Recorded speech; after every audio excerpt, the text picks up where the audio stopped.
All right, good morning, everybody, and welcome to another Vaccine Equity Coalition call. We're going to talk about a surge of testing that we've been seeing with some interesting updates from the border, some awareness of organizations that are being featured, and then some fundraising opportunities that are now back in play. So agenda today is a surge in testing, especially at the border. Survey updates, we have started reaching out to our communities, asking them about masks, testing availability and accessibility, and we're on the right track of getting the results that we want in terms of the number of surveys, but we're going to need some additional help, and then some things about fundraising and awareness. So to jump right in, huge spike in testing. So we look at this data weekly. I look at it on Monday, and about 3 weeks ago I saw this huge blip where I thought, okay, did somebody add an extra zero? Because it was an 800% jump as the week before. And it was all shared by GRM, Global Resources Management. Danielle, are you able to speak to really quickly what's been happening and what caused this surge? Sure. So Title 42, as I'm sure we all know, that law impacting asylum processing at the border, it's set to expire this month. I think there's a judge making a ruling on it in the next few days. And in recent weeks, since that came up on the horizon, GRM clinical staff started noticing dramatic spikes in the COVID-19 testing requirements for people both going into the shelter system and seeking asylum and crossing for asylum. That status quo has continued. We're seeing approximately 150 COVID test requirements a day for people who are able to cross into the US, specifically from Reynosa. They're crossing out of Senda de Vida. This method is also being applied in Matamoros as well. And it's great for this group because they haven't gotten any assistance in this regard. It's a huge benefit to that population. But the COVID test is required for the crossing. And if GRM ends up in a situation where we don't have the COVID test to do this, the best case scenario is it falls on somebody else to procure those tests at a greater cost per test. Because we have a situation where we procure them for $5 per test, which is very, very low. And so migrants and refugees who are trapped in Mexico are being allowed to access the US to seek asylum, as is their legal right. And this is the best, most cost-effective way we can support that. We just need continued funding to do it. All right, thank you, Danielle. And what we've also heard from other partners that work on the border, a little bit of still rumors that Title 42 has not yet been officially lifted, but port directors are starting to treat it as such, meaning there are allowances of migrants to now cross into the border, whether they're being reunited with families or seeking safe harbor because of fleeing violence. And so all of that requires a negative test to be able to cross. Hence the focus of testing in general, primarily at the border. Humanitarian organizations and funders are now responding to address this need. So if organizations do have a testing need, from the data that we see, we obviously have GRM with the highest number of needs. We have seen these other organizations also testing. So there are a few of the funders that reached out, or that's not true. I reached out to them saying, look, this is a big need. Danielle has sent me her needs for testing. This is in a 3 to 6 month horizon. These organizations will be included in that to a certain degree, meaning the number of tests, and thank you, Danielle, for that number. That was something I was just about to ask, of the dollar per test. And I will send notes out after this. If there are other organizations that have testing needs, we will do a quick, small, immediate fundraising round for testing because of the need at the border. It's only going to increase as well in terms of when Title 42 is actually officially repealed. More and more testing will be needed there. We will probably need more testing in our communities. And I'll share some of the results on the survey, but are there any questions about this potential funding for additional testing in your communities and what is needed?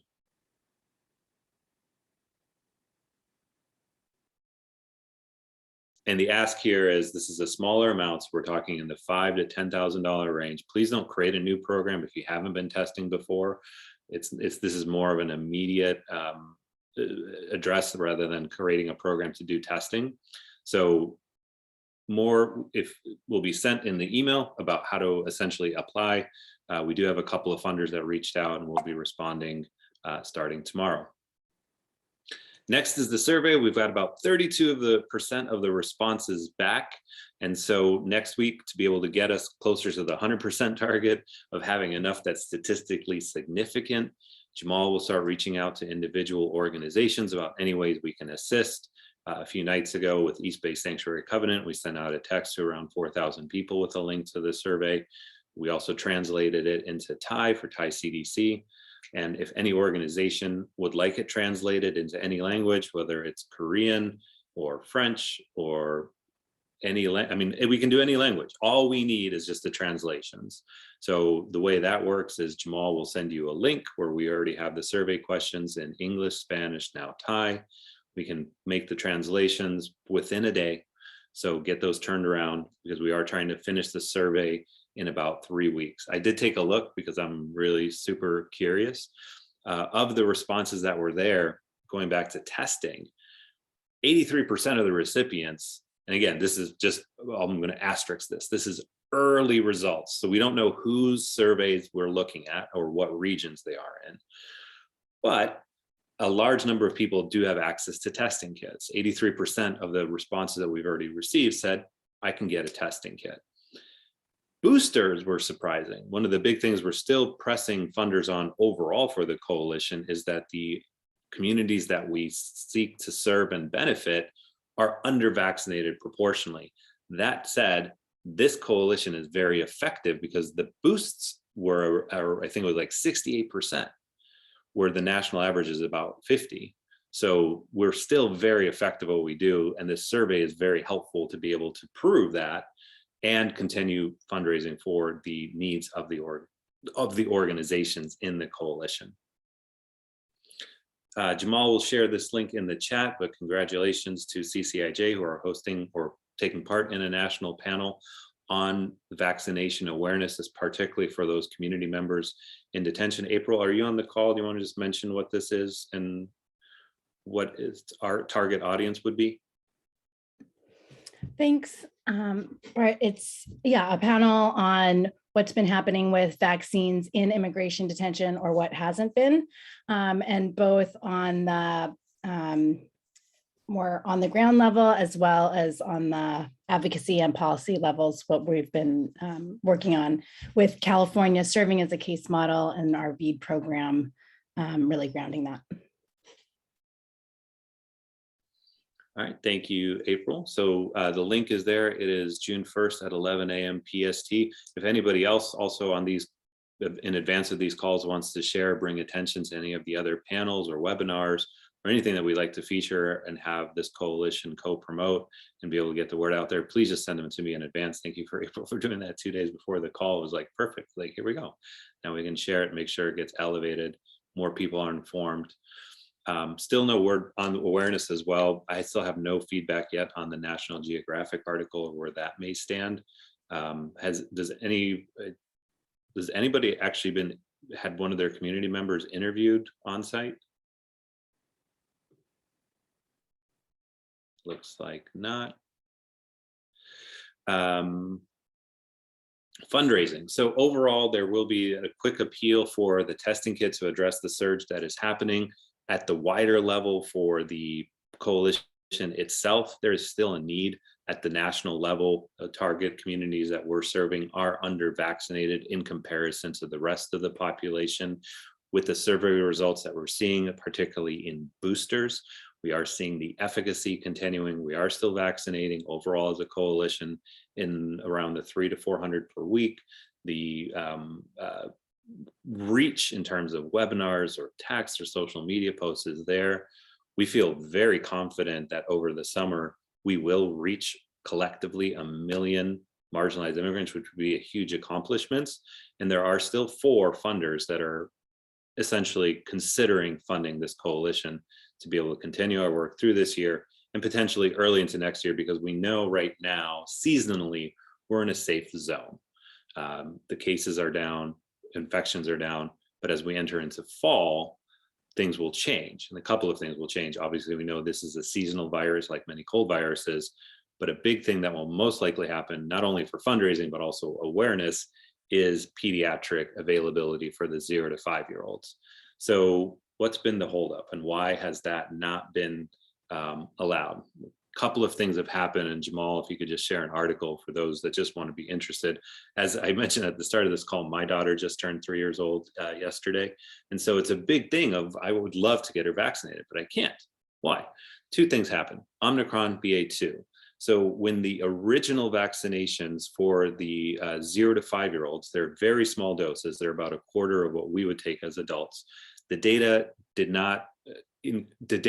came out as those variants were spreading. CDC and AMA said, okay, well, how does it test against the new variants? And it did awful. It was virtually just like, didn't have any efficacy, which there's obviously, and we've asked this in our survey, do you feel it's safe for your children 0 to 5? And I'm really curious to see the answers on that. If it's not helpful, or even if it has just a small amount of help, there's already going to be a reticence. We're talking about the youngest population, which is vital for herd immunity. Children are 25% of our population, and a huge part of the reason we need to get them vaccinated to achieve herd immunity, if we can get there. So that's been the reasons. When do we expect it? No one really knows. I read an article today from a few people on the AMA and CDC that Moderna and Pfizer will be submitting the new 0 to 5-year-old data in a few weeks. If that looks good, which no one really can tell, and they will include, it's a new formula to address Omicron and BA.2 variants in the 0 to 6-year-old range. If that looks good, July. So it's a 50-50 call. But at this point, it seems likely. There was optimism. I won't say 50-50. It was 60-40 based off of, everyone's very cagey because they haven't seen the data yet.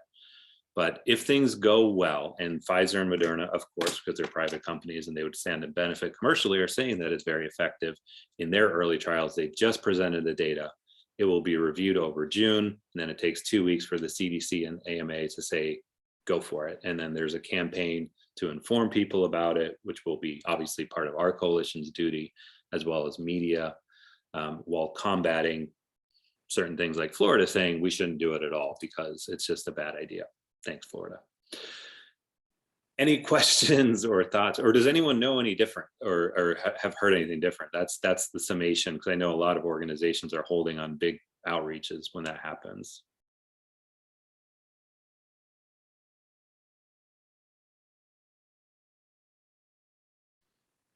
All right, well, with that, that is the agenda for the week. We can make it a short call. I'm just going to stop the recording